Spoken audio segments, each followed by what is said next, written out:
аккомпанемент младенца, тесно, душно, влажно. Бесцветный, полупрозрачный, умеющий голодать. Страшно! Всем привет! С вами Макс, вы на канале Широко Шагая. Сегодня мы находимся в Абхазии, в Новом Афоне.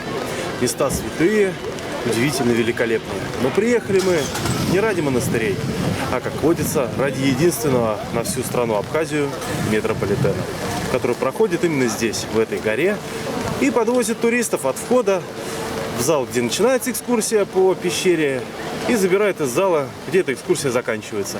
Сегодня мы посмотрим на поезд, прокатимся на самом поезде во всем метрополитене, посетим эту экскурсию, посмотрим на огромные карстовые полости внутри этой горы и вернемся обратно. Поездка будет, не сказать, чтобы длинная, но весьма увлекательная и интересная. Посмотрим, что из этого получится. Ну а вначале подпишись на канал, и мы погнали.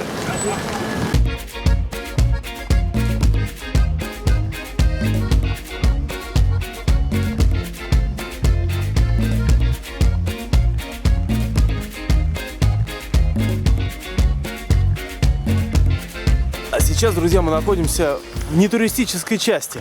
Это крыша вестибюля, под которым сейчас проходит поезд, куда грузятся туристы и куда они отправляются на поезде в гору. Вот под этой крышей проходит наземная часть тоннеля и врезается в породу. Метрополитен, как это и водится, начинается с очереди в кассу и давки. Выполнено все в лучших традициях. Мрамор, гранит. И по этой лесенке, к сожалению, эскалатора здесь нет, мы попадаем в вестибюль. Вот такой скромный вестибюль. Открыт всем ветрам. Отопления здесь нет, но в Абхазии оно и не нужно. Стоят банкоматы, потому что здесь в кассе принимают только нал. За фото- и видеосъемку нужно отдельное разрешение приобретать. И в эти невзрачные двери вход на станцию «Входные ворота». Друзья, у нас есть уникальная возможность посмотреть на вестибюль станции, пока никого нет.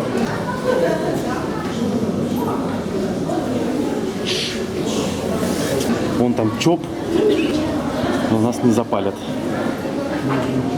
Вот она, совершенно без людей, как будто во времена ковида. А вон там вход в метро. Портал.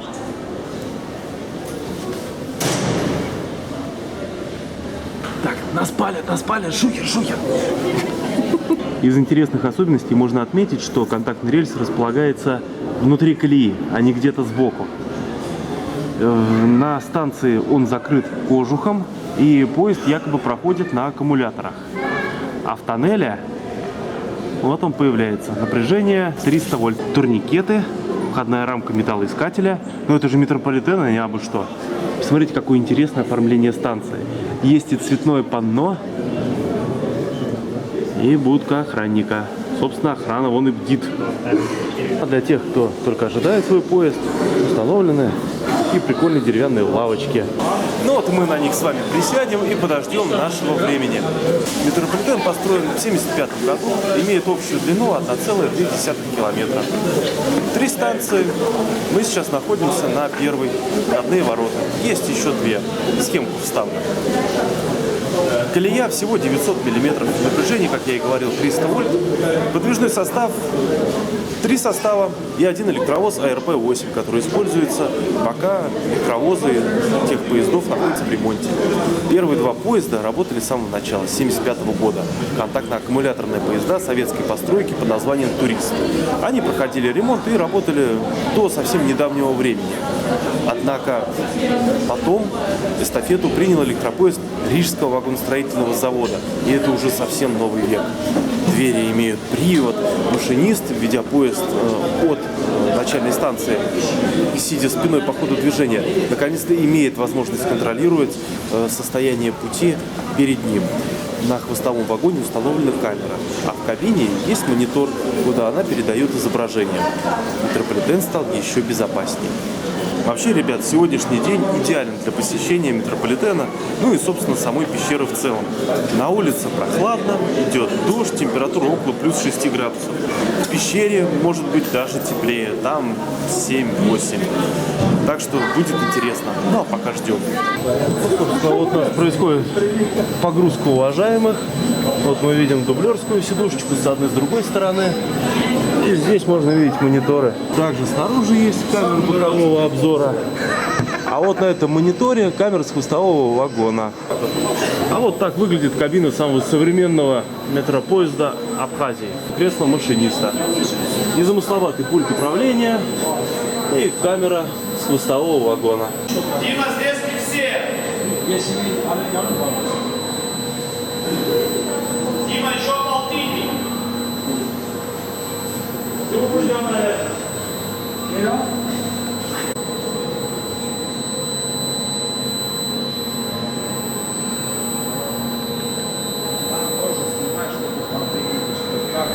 Если посмотреть с другой стороны, видно, сколько камер стоит там.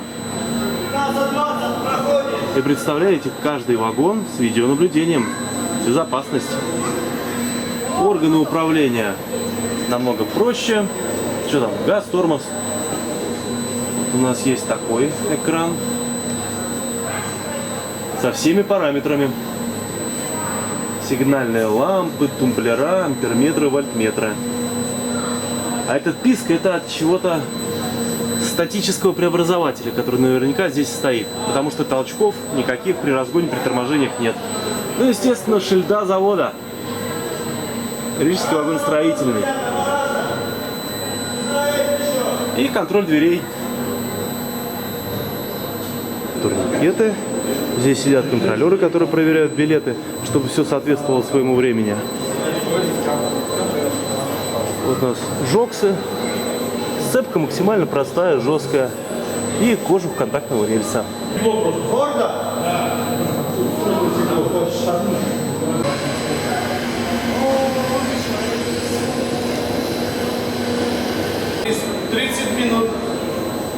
Вот так точно надо парковаться. Это вам не какая-то планка. Состав состоит тоже из 6 подвижных единиц. 5 это пассажирские вагоны с одной дверью, с выходом на каждую сторону. Ну, 6-я это электровоз. Кабина такая здоровая для того, чтобы на дублерках ехали барышни экскурсовода. Вон они виднеются. Все в лучших абхазских традициях в тонировке, но здесь это стиль. В отличие от другого метрополитена, здесь готовы ждать опоздавших. Проходим.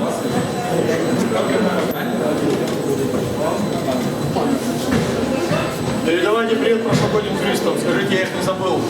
Я и вас не забуду.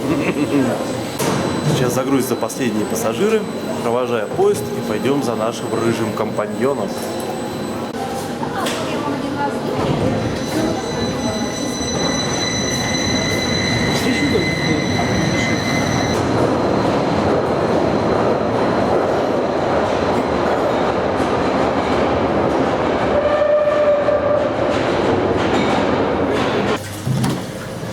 О, здорово! Привет. Ну что, пошли? Да, пойдем.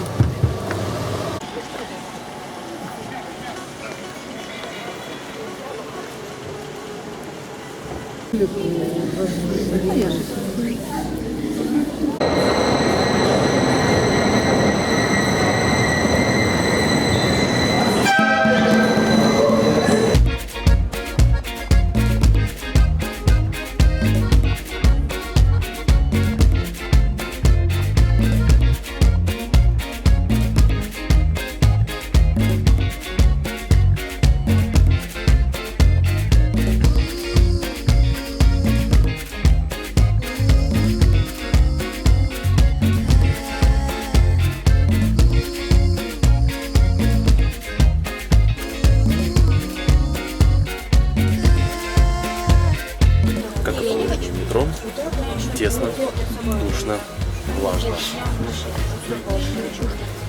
Несмотря на открытые двери.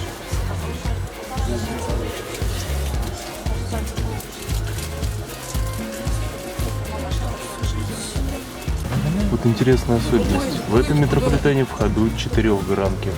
Дальше сидеть или кидать? То и то. Ну, хищник. Троллинг на троллинг.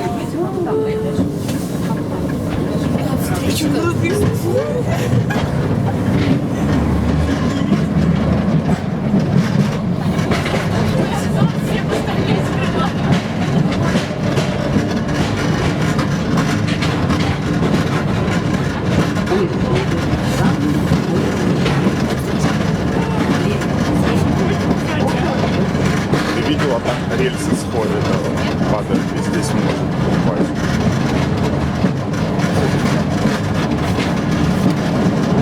Просто провалиться и все. Вот, смотри, встречка.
Времени задерживаться и рассматривать эти прекрасные панно у нас нет, потому что нас уже ждут. Не будем тратить ни секунды. Пойдемте. Двери как в бомбаре.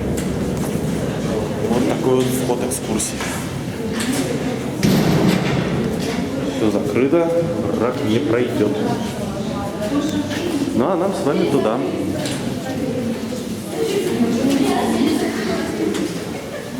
Если сейчас бахнет что-то ядерное снаружи, мы в полной безопасности.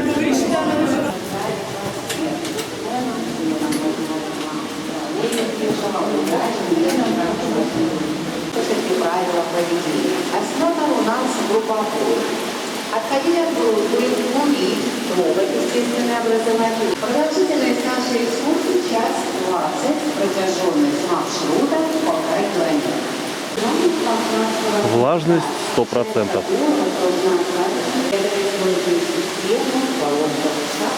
И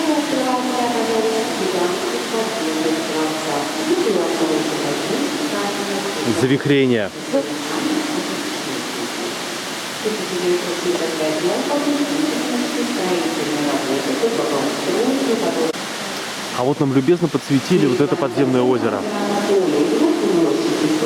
Фонарем не добить из-за влажности. Давайте еще попробуем. Вот видите?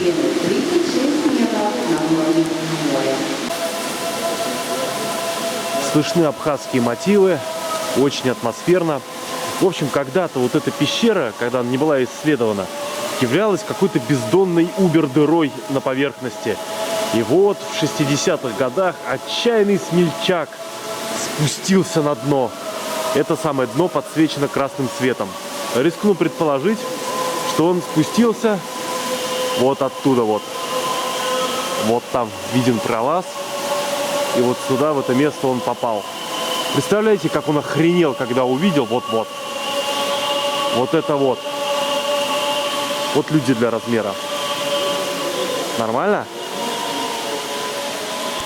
Неужели кому-то в голову приходило справлять нужду? А вот мы видим все то же самое, только без подсветки. Представьте, 60-е годы, какие там были фонарики. Маленькая лампочка с нитью накаливания. В лучшем случае у него была. Ну, я надеюсь, он подготовился, да, наверняка была. Вот он пришел, а тут что-то вот такое вот. И вот он включает свет. Ничего не видно. Даже камера не фокусируется. Представляете, каково было ему спуститься и попасть вот в это вот все. Он наверняка еще сам не представлял, куда попал и что открыл. Он не специалист там большой, он просто любитель спилил. Он просто сам смог на 35 метров опуститься по веревке обычной. Потом уже, когда понял, что здесь вот дальше есть куда идти еще спускаться, и уже с группой спелеологов, уже специалистов, они уже все вместе сюда то есть экспедиция была? Уже была экспедиция, да. И вот они уже все вместе это вот все и увидели. Ну, соответственно, удалось там это все подсветить и понять, Ну, какой да, джекпот уже, они сорвали. Конечно, собороли, но это был очень сложный спуск. Он такой непростой, он там нелегкий спуск, да. Здорово, спасибо большое, Пожалуйста, очень интересно. пожалуйста.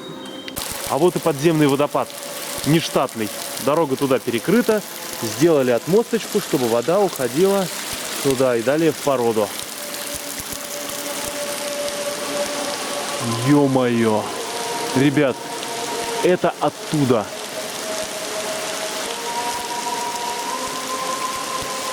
Еще одно подземное озеро. Оно связано с первым, которое мы видели. Вода температуру плюс 9 имеет. Ну, как вы понимаете, независимо от времени года. Кстати, мы сейчас тоже находимся в пещере, в которой независимо от времени года температура постоянная. И здесь сейчас теплее, чем наружу. Вот одни из плюсов посещения подземелий. Здесь есть вот такой товарищ. Представляете, что природа сделала? Супер!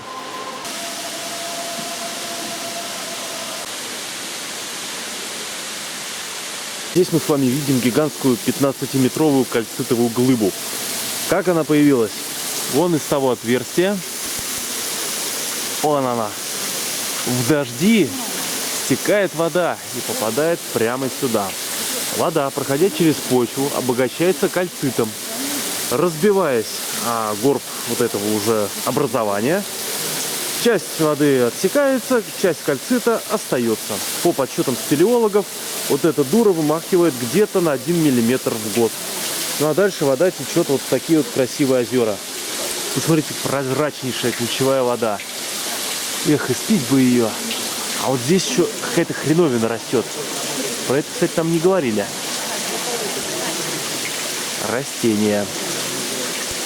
Это мост металлический на сваях длиной 120 метров. Вон, посмотрите, людишки маленькие какие на нем. Представляете, какие это объемы? А вот эта гадость, это воронка из глины. Глубина залегания глины до 30 метров. Вот не хотелось бы в такую попасть. В период больших дождей здесь образуется временное подземное озеро. Представляете, это все в воде. Собственно, вот, уже на целое озеро здесь воды натекло. Но оно быстро высохнет, как только закончатся дожди. А сейчас мы с вами дальше пойдем, мы увидим отметки воды. которая заполняла это пространство даже выше, чем этот мост. Пойдем глянем. Надежные опоры моста уходят прямо в глину. А вот это уже нечто рукотворное. Насколько помню, это делали для отвода воды. И вот так футуристично это выглядит, если посмотреть назад. Как будто мы только что колонизировали Марс. А скала чем-то печенье напоминает. Смотрите, вверху какие огромные полости. Обалдеть. Вот это крепи 80-го уровня. Этот зал также затапливался водой, и вода доходила, посмотрите, до темных отметин на стенах, прямо перед вами, видите? И вот для того, чтобы предотвратить подобные явления, была сооружена водоотводная система. Одну из штольни вы могли видеть, проходя по мосту с левой стороны. Обратили внимание, наверное, да? Да. Еще две другие находятся в этом зале, в районе этого озера. Из постоянных пещерных обитателей наибольший интерес вызывают ракообразные троглокарисы и нефаргусы, которые переселились в пещеры из морей, когда еще между ними существовала связь. Также здесь найдены беспозвоночные черви, моллюски, мокрицы. Ну а в районе этого озера была собрана коллекция редкого вида жуков, пещерных жужелиц. Питаются животные в основном бактериями, которые присутствуют в воде и в грунте пещеры, а также растительными остатками, занесенными сюда с водой. Но пищи часто не хватает, и у животных выработала способность к голоданию. Характерными особенностями пещерных обитателей являются их незначительные размеры, отсутствие окраски и атрофированное зрение, но у них очень хорошо развиты чувства обоняния и осязания. Но в Афонской пещере, так же, как и почти во всех других пещерах Абхазии, есть и летучие мыши. Зиму они проводят в глубокой спячке, повиснув на потолке. Весной первыми просыпаются и покидают пещеру самки, но где-то через месяц ее покидают и самцы. Замечательным свойством летучих мышей является их способность видеть в темноте. Она основана на ультразвуковом зондировании. А в этом гроте жизнь. Настоящая зелень. И это не цвет подсветки. Это реально какие-то мхи и растеница.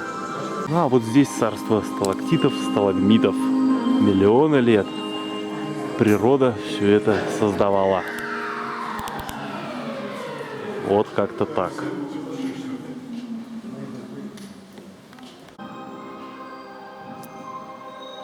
А вот этих ребят подсветили, и мы можем оценить естественный цвет. Здесь без примесей, без светофильтров. Вот так это выглядит в жизни.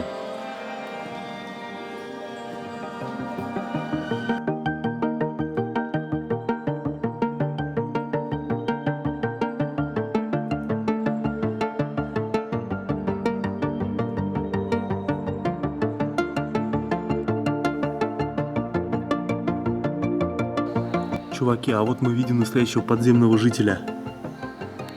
Вот он. Бесцветный, полупрозрачный, умеющий голодать.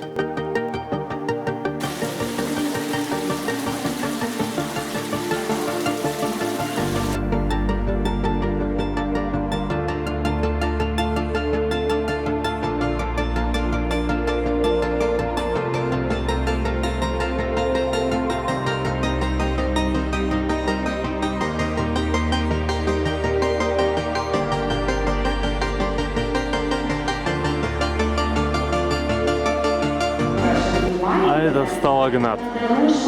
Когда сталактит дружится со сталагмитом. Мощная кальцитовая колонна.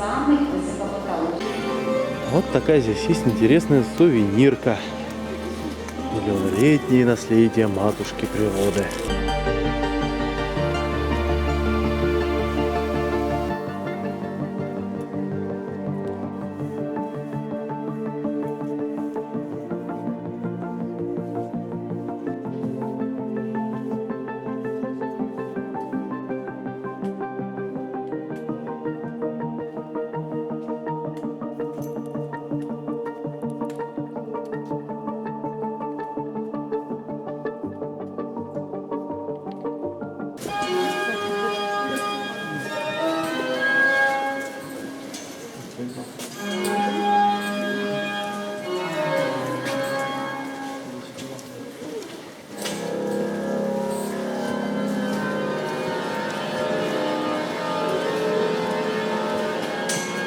страшно?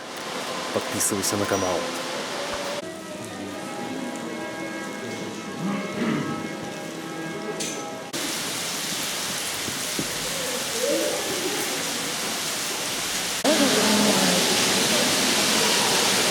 А вот это называется каменный водопад.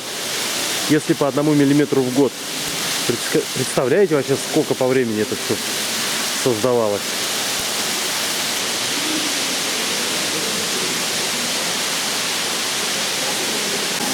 Высота этой хреновины около 20 метров. Ширина от 6 до 12. Это вам не шутки. И здесь же, посмотрите, прямо из породы течет водопад. Кайф. И вот так начинается выход на поверхность. Как будто идем в бомбоубежище. Мощные затворы. И еще одна дверь. Ну что здесь? А если вот так, мы попадаем в новый мир.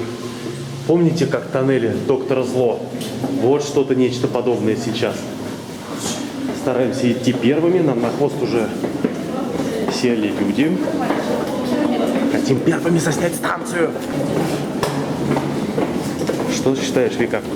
Очень круто, мне очень понравилось.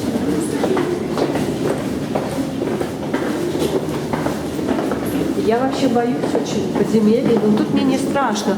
Максим сказал, что если глыба упадет на голову, то как бы и испугаться не успеешь. Ну да. А вот тут мхи какие-то растут, органические. И вот мы выходим к еще одной двери. И тут мы тоже ее откроем. Тут мы тоже ее открываем и попадаем на станцию, ребят. Здесь у нас щиты управления и питания, наверное, тяговая подстанция. Здесь тупичок ветки. И вот он, зал станции. Здесь стоит электропоезд 1975 года постройки, контактно-аккумуляторный. Точнее, его пассажирские вагончики. Вагоны, как можно видеть, двухосные. Двери имели ручной привод. Сцеплены тоже жесткой сцепкой. И идет пинч с цепями управления и освещения. Вот так вот буксы наружные. Колея 900 миллиметров. Все, вряд ли это уже когда-то поедет. Есть отличный рижский заменитель. А вот тут мы видим сам электровоз. Здесь я найду фотку, поставлю высоковольтной камеры. Приводная ось. И, соответственно, пульт управления. Со стороны это все выглядит как-то, ну, как-то вот так. А вот тоннель, где мы ожидаем поезд. Здесь даже лавочка. Нет контроля выхода в тоннель. Та-дам! Задерживаться там мы не будем. В общем, такая вот милая мордашка. Фары от Жигуля. Но это мелочь.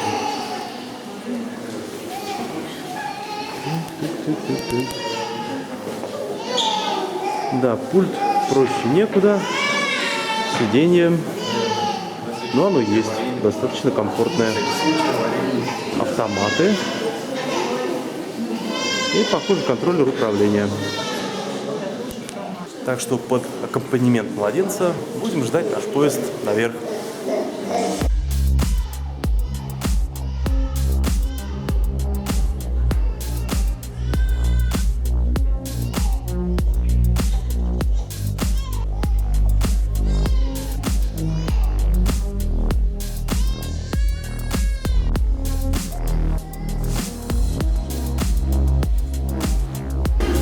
Здесь он встречает свою старость. Ну а мы продолжаем ждать. Несмотря на запрет, на рельсе вижу я след.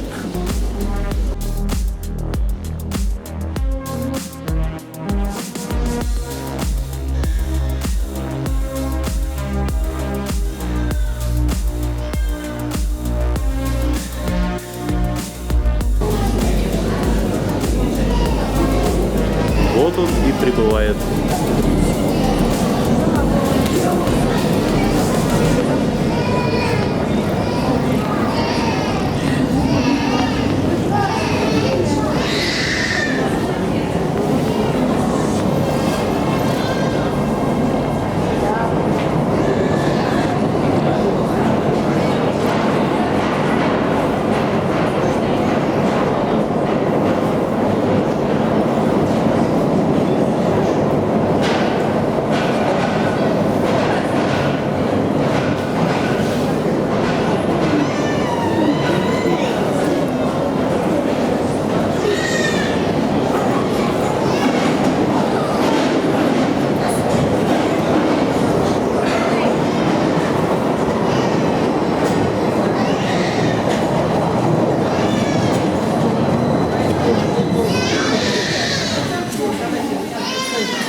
и в обратную дорогу. Поезд следует на станцию входа в пещеру. Время пути около 3 минут.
Точность парковки зашкаливает.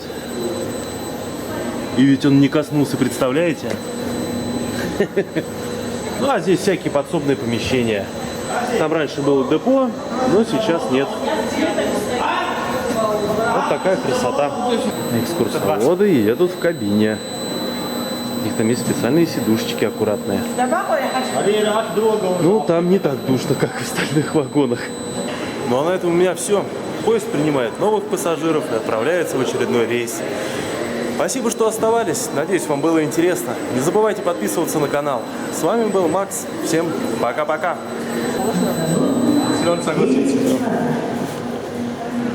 Механик, как всегда, на серьезных щах. Да, смотри, да. Все. Алга.